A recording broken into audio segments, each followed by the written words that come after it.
Hi, friends. How are you? I have a book here called Full of Beans Henry Ford Grows a Car by Peggy Thomas. Henry Ford made cars, millions of cars, but this story isn't about the cars. Well, maybe just one. It's about one car and a lot of beans. Henry had a mind for machines and was driven to improve the world around him. When he was young, his mother said, "Do something useful," and encouraged him to make a life for others a little smoother, a little easier, and a little happier. Sometimes he was successful. He built a smoother ride for his affordable Model T. Sort of. He sped up factories with moving assembly line and made the workers happier with a $5 a day wage. Sometimes he was not. When he experimented with shrink-proof socks, wool socks, he got a drawer full of tiny socks. But one concern needled him his whole life: farming. Farming was hard work. No one knew that better than Henry. Growing up on a Michigan farm, he dreaded the long hours behind a horse and a plow. From the time I left that front gate as a boy, my only interest in a farm has been to lighten its labors. If I can do that, I shall have rendered a real service to humanity. As a teenager, he hammered together a crude tractor, but it couldn't haul a hayseed.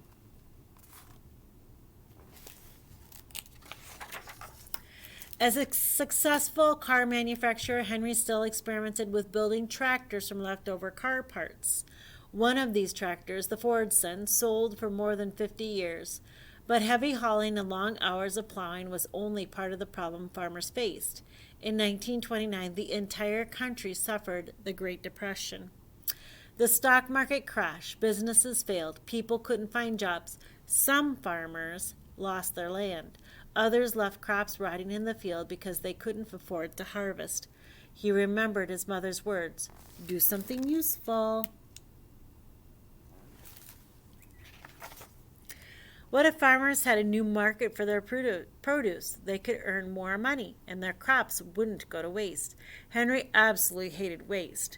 Industry owes it to society to conserve materials in every possible way. Henry recycled everything. The Ford factory in Dearborn, Michigan reused rags, boxes, and even sawdust. Every day, garbage trucks dumped 7 tons of trash at the factory, or processed and turned it into useful products: fuel for cars, materials to pave roads, fertilizer for plants, and charcoal briquettes for grilling hot dogs. What if he used farmers' crops in the same way? Anything that can be grown for industry's raw materials will bring new revenue to agriculture. But first, Henry had to figure out which vegetables were suitable.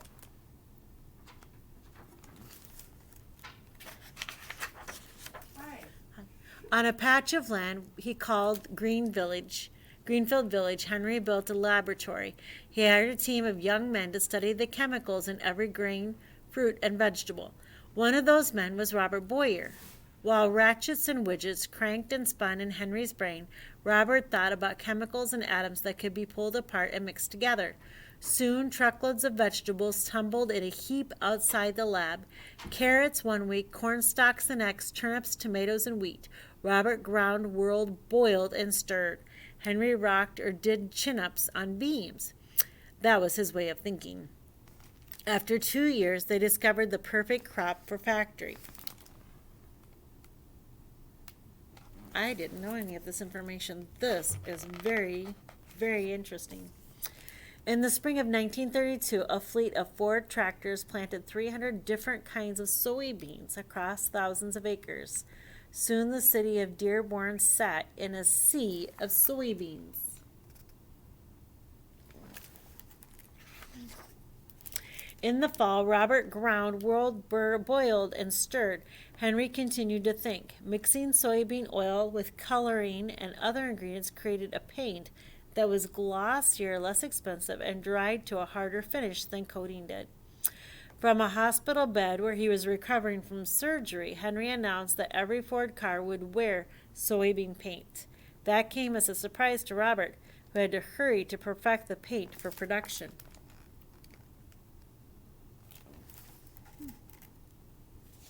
I didn't know. Next, Henry's team mixed soy protein with a chemical resin to make the hard plastic. Soon, cars rolled off the assembly line gleaming with soybean plastic horn buttons, gear shift knobs, light switches, and distributor caps.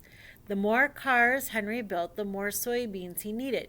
Henry kept a network of 700 Michigan farmers busy growing more than 22,000 acres of soybeans. Some people thought Henry was full of beans, and he was.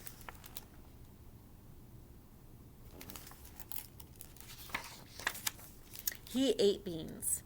One of his favorite snacks was the Model T, a soybean cracker cut out from dough using a real Model T hubcap. Henry sold soy flour to factory workers and served soy ice cream in the lunchroom. He wore beans. Robert spun soy protein into thread, woven into a fabric, and it was nearly as strong as wool. Henry's tailors stitched him a soybean suit, and the men from the lab gave him a soybean silk tie. This is all new information for me. I never knew this. And Henry wanted to drive beans.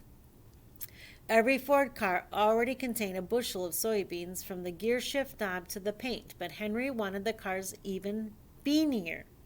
He imagined an automobile as revolutionary as his Model T, a whole car made out of soybean plastic so lightweight it would use less gas than any other car on the road. Making small plastic parts was easy. Molding giant plastic panels was not.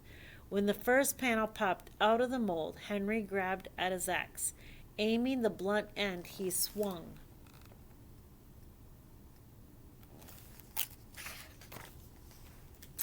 Thwack, crack. He punched a hole clear through. To test the strength of the next panel, Henry jumped up and down on it. If that was steel, he said, it would have caved in. Henry attached a plastic trunk lid to his own car. With a crowd of people watching, Henry opened the trunk and pulled out his axe. He swung as hard as the wireframe would allow. This time the axe bounced off the plastic and over his shoulder. It was time to assemble the car. Henry's team affixed plastic panels into a tubular steel frame. The two fenders on the front, two in the rear, a front grille and engine hood, the doors and roof, 14 plastic panels in all. No one had seen anything like it. The men at the Ford plant called it a monstrosity, just an old man's hobby. Henry knew it was much more. It wasn't just a car, it was the perfect symbol for how farms could fuel factories.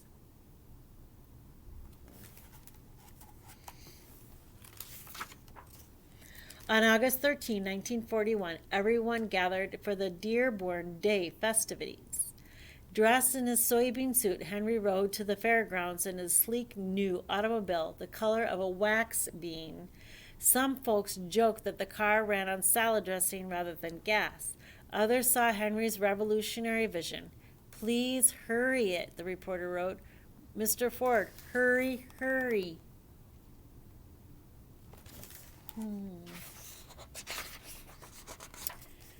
But 4 months later, no one was talking about Henry's amazing soybean plastic car. On December 7, the Japanese Navy attacked Pearl Harbor and America was at war. The Ford Motor Company stopped making cars and began building bomb planes. The soybean plastic car rolled into storage. Nobody knows for sure, but its steel frame may have been recycled for the war effort. The plastic panels disappeared. It would be one of Henry's last innovations. He died April 7, 1947.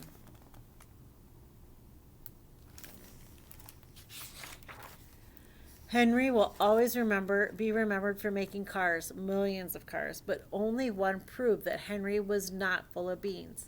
Today, soybean farmers continue to fuel factories, growing furniture and flooring, dog biscuits and bread, candy, crayons, and cars. Henry Ford could test his auto plow on his farm in 1907. So then, here's some facts. I won't read these couple of pages, but it just gives you some more information about Henry Ford and what he was capable of doing. I did not know any of this. It's very fascinating. I might have to find out more information. What do you think? What a neat book. I hope you liked it too. Have a great day and keep reading.